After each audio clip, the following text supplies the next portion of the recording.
అందరికీ జై శ్రీరామ్, జై హిందూ, జై తెలంగాణ. తెలంగాణ రాష్ట్రంలో రైతులకు రైతు భరోసా అందించబోతా ఉన్న తెలంగాణ ప్రభుత్వం. మరి వానాకాలందా యాసంగిదా దాన్ని కూడా మనం క్లారిటీగా తెలుసుకుందాం. ఎందుకంటే ఇప్పటికే ఈ సీజన్ ఇప్పుడు అందరూ ఎరువులు, విత్తనాలు, అలాగే దున్నుకాలకు సంబంధించి ఖర్చుల కోసము ఉన్నోళ్ళు అయితే ఇంటికి వెళ్ళి తీసుకొని పెట్టుకుంటారు. లేనోడు వడ్డీ వ్యాపారాల దగ్గరికి పోతాడు.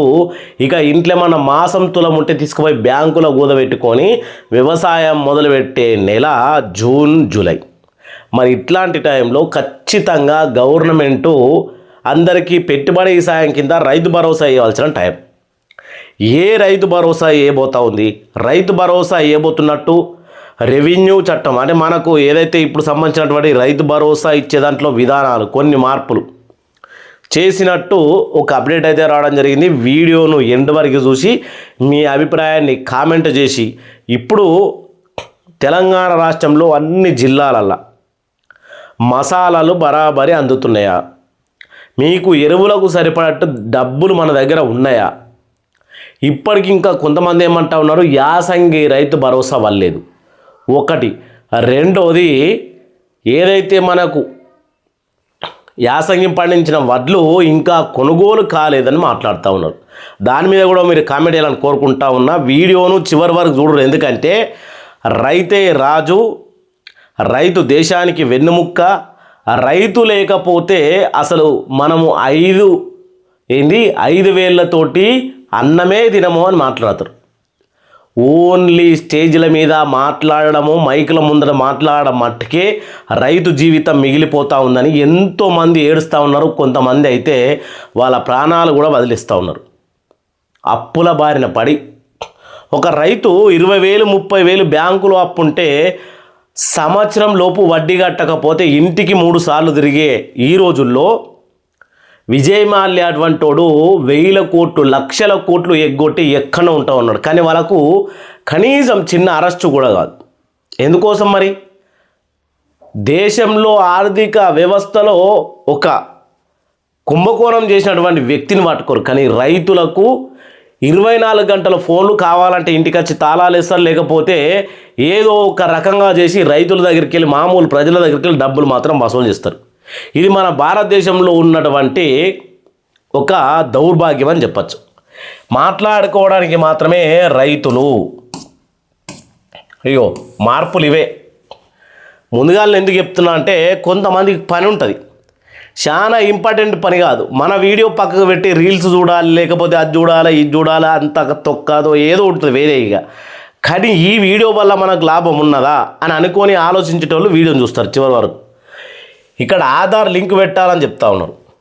బ్యాంకు వివరాలు, ఖాతా వివరాలు సరిగ్గా ఉండాలి, పాస్బుక్ సమాచారం కరెక్ట్గా ఉండాలి అని చెప్తా ఉన్నారు.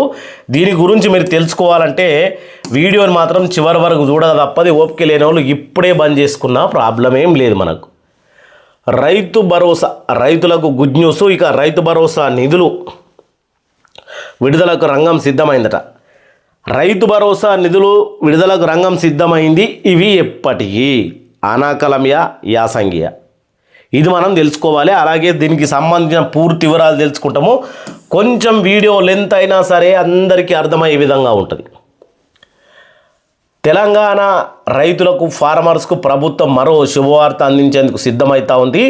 రైతు భరోసా పథకం కింద ఇంకా నిధులు అందని వారికి, అర్హులైన రైతులకు 3వ విడత పెండింగ్లో ఉన్న మొత్తాలను విడుదల చేయడానికి ప్రభుత్వం కసరత్తు ప్రారంభించినట్లు సమాచారం.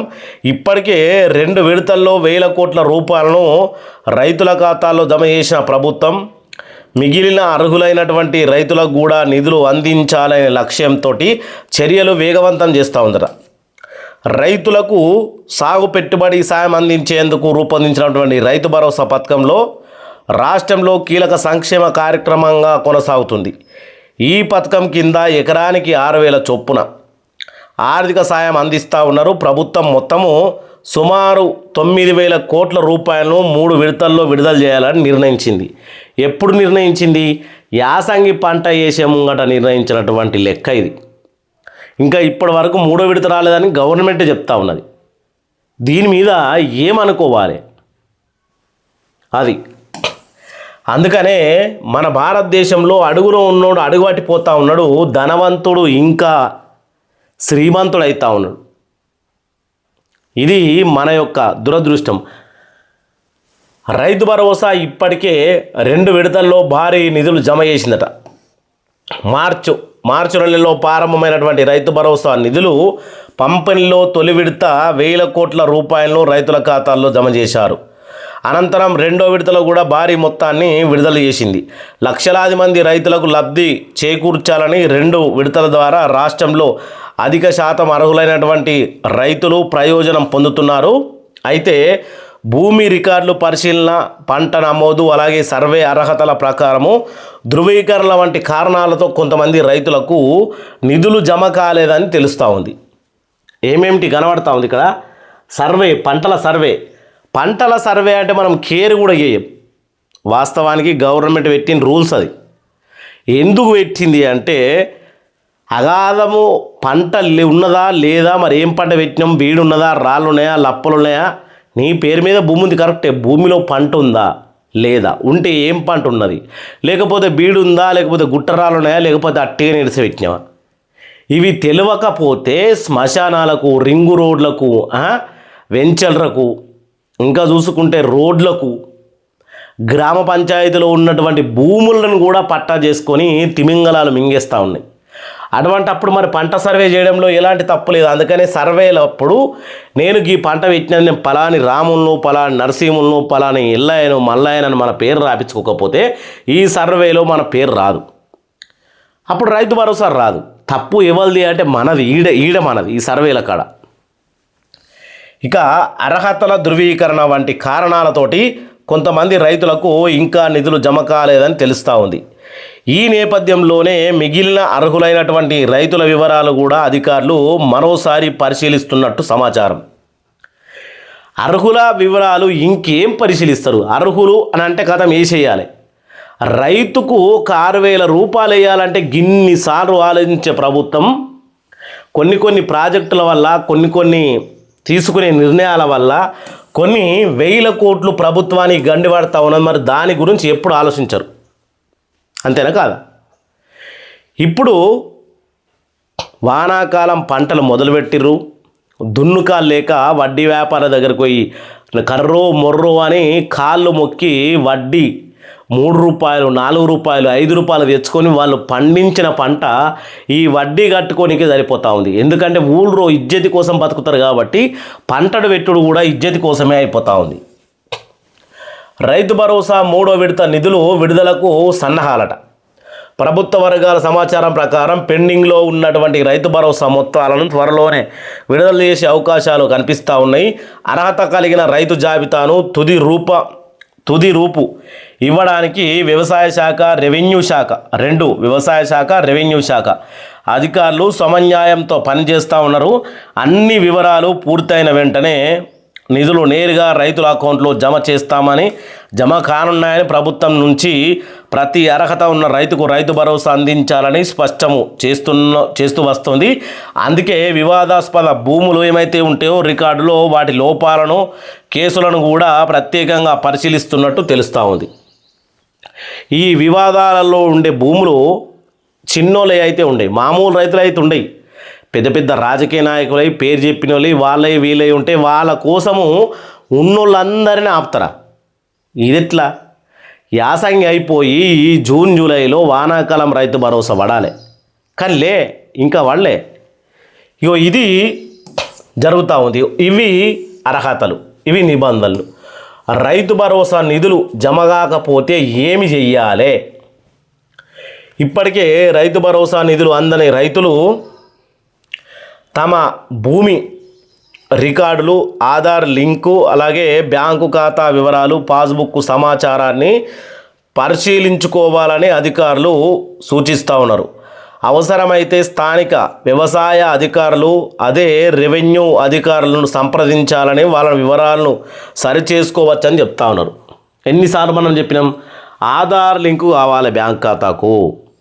అదే రకంగా మన పాస్బుక్ వివరాలు, పట్టాలో మన వివరాలు కరెక్ట్గా ఉన్నాయా లేదా అని మనము వ్యవసాయ అధికారి దగ్గరికి పోయి మనం చూసుకోవాలి.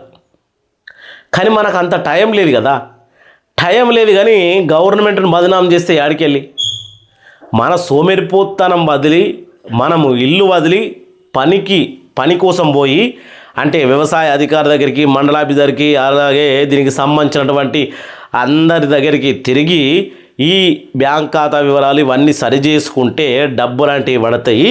ఈసారి ఇంకా ఈకేవైసీ రాబోతా ఉంది.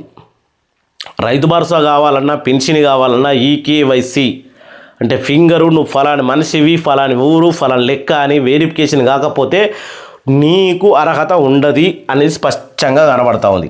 అందుకే ఈ వెరిఫికేషన్ జరుగుతూ ఉంది. మిగతా లాస్ట్ వివరాలు వీడు చూసుకుంటే రైతుల్లో పెరిగిన ఆశలు ఎందుకోసం అంటే దున్నుకాలు మొదలైనవి, దుక్కులు మొదలైన మరి మూడో విడత రైతు భరోసా వేస్తే దున్నుకాల కోసం, ఇత్తనాల కోసం, ఇంకా ఎరువుల కోసం అని ఇక్కడ చెప్తా ఉన్నారు. చూడరు మూడో విడత నిధుల విడుదల పైన వస్తున్న వార్తలతో రైతులు ఆశలు పెరిగినాయి. ఖరీఫ్ సీజన్ ముందుంది కాబట్టి ఇప్పుడు ఆనాకాలం సీజన్ నిధులు అందితే విత్తనాలు, ఎరువులు, ఇతర వ్యవసాయ అవసరాలను ఉపయోగపడతాయని రైతులు భావిస్తూ ఉన్నారు. రైతుల సాగు ఖర్చులను తగ్గించడంలో ఈ పథకం కీలక పాత్ర పోషిస్తుందని వ్యవసాయ నిపుణులు చెప్తున్నారు. మొత్తం చూస్తే రైతు భరోసా మూడో విడత పెండింగ్ నిధులు విడుదలకు తెలంగాణ ప్రభుత్వం వేగంగా చర్యలు చేపడతా ఉందని, అర్హులైన రైతులందరికీ ఆర్థిక సాయం అందించడమే లక్ష్యంగా ప్రభుత్వం ముందుకు సాగుతుండడంతో త్వరలోనే వేలాది మంది రైతుల ఖాతాల్లో నిధులు జమ అయ్యే అవకాశం కనిపిస్తూ ఉంది. అంటే ఈ యాసంగి రైతు భరోసా విడుదలయ్యే వరకల్లా మరి ఆనాకాలం రైతు భరోసా గురించి ఎవరు మాట్లాడాలి? ఇంకో కొన్ని రోజులైతే హైదరాబాద్లో జిహెచ్ఎంసీ ఎలక్షన్లని మీరే చెప్తా ఉన్నారు. ఇటువంటి టైంలో తెలంగాణ రైతులు విత్తనాల కోసము, ఎరువుల కోసము, దున్నుకాల కోసం, పెట్టుబడి కోసము అంత ఆగమైతా ఉన్న సమయంలో రైతు భరోసా వేస్తే ఎంత మేలుంటుంది అంటే ఆకలైన టైంలో అన్నం తిన్నంత మేలుంటుంది. మరి తప్పంటారా? ప్రభుత్వం ఆలోచన చేసి అడిగేయాలని కోరుకుంటా ఉన్నాం. ఇక్కడ కొంతమంది కామెంట్లు పెట్టిరు. నేను 2-3 కామెంట్లు అయితే చదువుతాం. మన వీడియోల కింద కామెంట్లు పెట్టరు చాలా మంది. ఎందుకంటే వాళ్ళకి టైం ఉండదు బాయ్. ఈ కామెంట్లు పెట్టేదానికి కూడా టైం ఉండదు. ఒక్క మనిషి అయితే 2-3 కామెంట్లు పెట్టిండ్రు.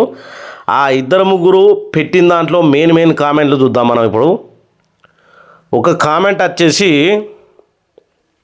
రైతు భరోసా 2 ఎకరాలే, ఆయనకు 2 ఎకరాల ల్యాండ్ ఉందట, పల్లేదు, ఖమ్మం జిల్లాలో ఈ యాసంగికి సంబంధించి. యాసంగి రైతు భరోసా 2 ఎకరాల భూమి ఉన్నదన్న, అది కూడా పంట భూమే, పొలం కూడా వేస్టము, దానికి ఇప్పటికీ రైతు భరోసా పర్లేదు. వ్యవసాయ అధికారుల దగ్గరికి, వాళ్ళ దగ్గరికి, వీళ్ళ దగ్గరికి తిరిగినా కానీ నీకు రైతు భరోసా అనేది గవర్నమెంట్ లిస్టులో నీ పేరు రాలేదని చెప్తా ఉన్నారు అని అంటే, ఇక్కడ ఈయన కొత్తగా కూడా కొనేదట, భూమి పాతదే. ఆల్రెడీ ఇంతకుముందు వానాకాలం రైతు భరోసా వచ్చింది, యాసంగిని ఎందుకు రాలేదు? అది ఇట్లా ఆలోచన వాళ్ళు కామెంట్ పెట్టితే దానికి మనం రిప్లై ఇవ్వచ్చు. వీడియో లాస్ట్ వరకు చూసిన వాళ్ళకు ఖచ్చితంగా ఈడికెళ్ళి ప్రతి వీడియోలో కామెంట్ అనేది చదువుతాను నేను. ఇంకో ఆయన కామెంట్ పెట్టిండు ఏమని, వాళ్ళ భార్య పేరు మీద భూమి ఉన్నది, భార్య పేరు మీద ఉన్న భూమి నేను ఏ రకంగా చేసుకోవాలంటే, ఆయన పేరు మీకు పట్టా రావాలంటే గిఫ్ట్ డీడీ కింద అయినా నువ్వు ఎంఆర్ఓ ఆఫీస్కి వెళ్ళి చేసుకోవచ్చు. ఎందుకంటే భార్య పేరు మీద ఉన్న భూమి భర్తకు, భర్త పేరు మీద ఉన్న భూమి భార్యకు ఆటోమేటిక్గా షిఫ్ట్ అవుతుంది. ఏమన్నా అయితే దానికి సంబంధించి గిఫ్ట్ డీడీ కింద అయితే చలాను మనం ఏదైతే కట్టుకున్నామో దానికి కూడా ఇక ఖర్చేం కావు, సింపుల్గా అయిపోతుంది. అయిపోయిన తర్వాత మళ్ళీ రైతు భరోసా కోసం మళ్ళీ ఇప్పుడు ఈ జూన్ జూలైలో పెడతారు కదా, అప్లై చేసుకునే అవకాశం ఉంటుంది. తొందరగా చేసుకుంటే Rythu Bharosa, PM Kisan, Kisan credit card ఇట్లా సంబంధించిన అన్నిటి గురించి అప్లై చేసుకునే అవకాశం కూడా ఉంటుంది. మళ్ళీ రైతు బీమా కూడా ఇప్పుడే అప్లై చేసుకుంటారు, దానికి అవకాశం ఉంటుంది. ఇక లాస్ట్ కామెంటు ఏదైతే ఏది మనకు రైతుల కోసం యాప్ పెట్టిండ్రు, రైతుల కోసం ఈ యాప్ పెట్టిండ్రు. యాప్లో బుక్ చేసుకుంటేనే మనకు మసాలా. మరి ప్రైవేటు షాపుల్లో ఎందుకు దొరుకుతుందన్న, వాళ్ళు ఏ రకంగా బుక్ చేసుకుంటున్నారు? ఇక దీనికైతే ఆన్సర్ ఇవ్వాలి కూడా చెప్పలేరు. కరెక్టే, రైతులు యూరియా కావాలంటే ఖచ్చితంగా మనం యాప్లో బుక్ చేసుకోవాలి. మరి ప్రైవేట్ వాళ్ళకి ఎడికి వస్తూ ఉన్నది? ప్రైవేట్ వాళ్ళకి ఏడికెళ్ళి వస్తూ ఉన్నది ఇంట్లో అంటే గవర్నమెంట్ ఇచ్చి దానికంటే ప్రైవేట్ వాళ్ళు 20-30 రూపాయలు ఎక్కువ అమ్ముతారు ఒక బస్తా చొప్పున. అంటే ఏంది ఈ దందా? ఎవరు ఈ ఏంది ప్రైవేటు అని నడిపించే ప్రైవేట్ అంటే ఈ స్కూల్ కూడా గవర్నమెంట్ స్కూల్ కాక ప్రైవేట్ స్కూల్ ఆప్షన్ అన్నట్టు ఇది. గవర్నమెంట్ కాకపోతే ప్రైవేటు, గవర్నమెంట్ స్కూల్ కాకపోతే ప్రైవేట్ స్కూలు, గవర్నమెంట్ హాస్పిటల్ కాకపోతే ప్రైవేట్ హాస్పిటల్, ఇట్లా గవర్నమెంట్ హాస్టల్ కాకపోతే ప్రైవేట్ హాస్టల్, ప్రతిదీ డబులు. ఖచ్చితంగానే గవర్నమెంట్దే ఉంటుంది, గవర్నమెంట్లోనే గింత ఉంటుంది అని చెప్పేసి కాదు. మళ్ళా కరెక్ట్గా అడిగినావు అన్నను అయితే క్వశ్చను. ఇవి 3 క్వశ్చన్లు, ఇవి చాలా చాలా చాలా అంటే ఇందులో మెయిన్ క్వశ్చన్ ఇది లాస్ట్. మనం రైతులమేమో యాప్లో బుక్ చేసుకోవాలి, మన ప్రైవేట్లో వాళ్ళకి ఎట్లా వస్తూ ఉన్నది? లారీలు దించుకుంటా ఉన్నారు, వాళ్ళు అమ్ముతూ ఉన్నారు. గవర్నమెంట్ తోటి ఆపోజిట్గా సరి పొలం అమ్ముతూ ఉన్నారు. వాళ్ళ వ్యాపారం ఎట్లా సాగుతూ ఉంది? ఎట్లా మరి వాళ్ళకు? ఇక అది వీడియో చూసిన వాళ్ళు చెప్పాలి. వీడియో చూసిన వాళ్ళు ఇంకా అదిగా వీడియో కూడా లెంత్ అవుతా ఉంది కాబట్టి కామెంట్లు అనేవి ఇవి.